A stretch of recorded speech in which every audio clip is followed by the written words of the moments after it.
آپ کی۔ غالب خاموش رہتے ہیں، لیکن حشمت خاں جو شاید چودھویں کے آنچل کی اوٹ کا جواب سمجھ نہیں سکا تھا، مرزا سے کہتا ہے، آپ بھی گواہ رہیے گا؟ غالب نے ذرا تیکھے پن سے جواب دیا،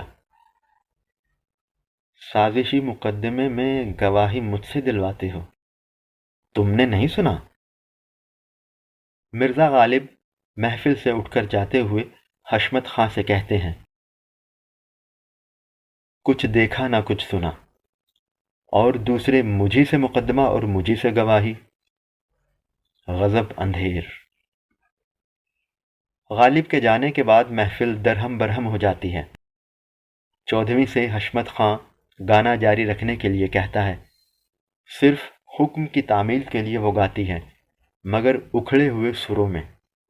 حشمت خاں دلی طور پر محسوس کرتا ہے کہ وہ شکست خوردہ ہے، آج کا میدان غالب مار گئے۔ دوسرے روز صبح غالب کا بھیجا ہوا آدمی مداری چودھویں کے گھر پہنچتا ہے اور چودھویں سے ملتا ہے۔ وہ اس کو پہچانتی تھی، اس لیے بہت خوش ہوتی ہے اور اس سے پوچھتی ہے، کیوں میاں مردے، کہاں سے آئے ہو؟ جی، حبش خاں کے پھاٹک سے آیا ہوں، نواب مرزا اسد اللہ خاں صاحب نے بھیجا ہے۔ چودھویں کا دل دھڑکنے لگا، کیوں، کیا بات ہے؟ جی، انہوں نے یہ توڑا بھیجا ہے۔ یہ کہہ کر مداری ایک توڑا چودھویں کو دیتا ہے، جسے وہ جلدی جلدی بڑے اشتیاق سے کھولتی ہے۔ اس میں سے زیورات نکلتے ہیں۔ مداری اس سے کہتا ہے، بی بی جی گن کے سنبھال لیجئے، اور ایک بات جو نواب صاحب نے کہی ہے وہ سن لیجئے۔ کیا کہا؟ مداری تھوڑی ہچکچاہٹ کے بعد زبان کھولتا ہے، او جی، انہوں نے کہا تھا اپنے رئیس جمعدار حشمت خاں سے کہنا کہ جن مقدموں کا فیصلہ روپے پیسہ چڑھا کر بڑی آسانی سے اپنے حق میں ہو جائے، ان پر گواہوں کی ضرورت نہیں ہوا کرتی۔ چودھویں گزشتہ رات کے واقعات کی روشنی میں مرزا نوشا کی اس بات کو فوراً سمجھ جاتی ہے اور دانتوں سے اپنی مخروطی انگلیوں کے ناخن کاٹنا شروع کر دیتی ہے اور سخت پریشان ہو کر کہتی ہے، وہی ہوا جو میں سمجھتی تھی۔ میاں مردے، تم ذرا ٹھہرو تو میں تم سے کچھ کہوں۔ مداری چند لمحات سوچتا ہے، لیکن بی بی جی نواب صاحب نے فرمایا تھا کہ دیکھو مداری، یہ توڑا دے آنا، واپس نہ لانا اور فوراً چلے آنا۔ چودھویں اور زیادہ مضطرب ہو جاتی ہے،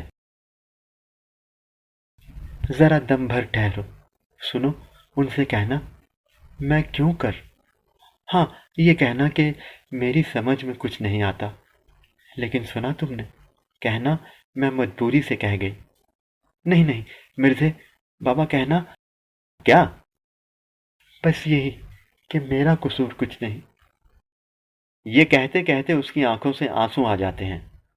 وہ کہتی ہے، لیکن سنو میاں مداری، تم اتنا ضرور کہنا کہ آپ خود تشریف لائیں تو میں اپنے دل کا حال کہوں۔ اچھا تو یوں کہنا، زبانی عرض کروں گی، ہائے اور کیا کہوں، سنو، میرا ہاتھ جوڑ کر سلام کہنا۔ مداری اچھا اچھا کہتا چلا جاتا ہے، لیکن چودھویں اسے آنسو بھری آنکھوں سے سیڑھیوں کے پاس ہی روک لیتی ہے اور کہتی ہے، اے میاں مردے، اے میاں مداری، کہنا میری جان کی قسم ضرور آئیے گا، کہنا میرا مردہ دیکھیے، چودھویں بد نصیب کو اپنے ہاتھ سے گاڑیے جو نہ آئیے، سب کچھ کہنا۔ مداری چلا جاتا ہے۔ وہ روتی روتی بیٹھک میں آتی ہے اور گاؤں تکیے پر گر کر آنسو بہانے لگتی ہے۔ تھوڑی دیر کے بعد جمعدار حشمت خاں آتا ہے اور معنی خیز نظروں سے اس کو دیکھتا ہے۔ چودھویں کو اس کی آمد کا کچھ احساس نہیں ہوتا۔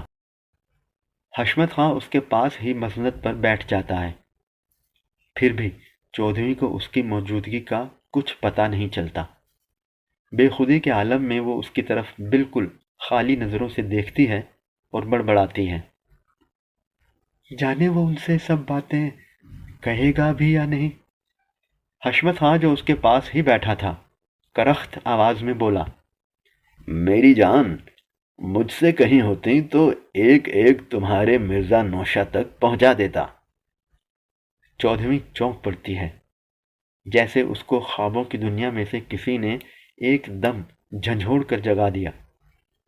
اس کی آنسو بھری آنکھیں دھندلی ہو رہی تھیں، اسے صرف سیاہ نوکیلی مونچھیں دکھائی دیں جن کا ایک ایک بال اس کے دل میں تکلوں کی طرح چبھتا گیا۔ آخر اسے کوئی ہوش نہ رہا۔ حشمت خان خوب سمجھتا تھا کہ یہ بھی ایک چلتر ہے جو عام طور پر طوائفوں اور ڈومنیوں سے منسوب ہے۔ وہ زور زور سے قہقہے لگاتا رہا اور ڈومنی بے ہوشی کے عالم میں مرزا نوشہ کی خاطر و مدارت میں فوراً مشغول ہو گئی، اس لیے کہ وہ اس کے بلانے پر آ گئے تھے۔ سعادت حسن منٹو۔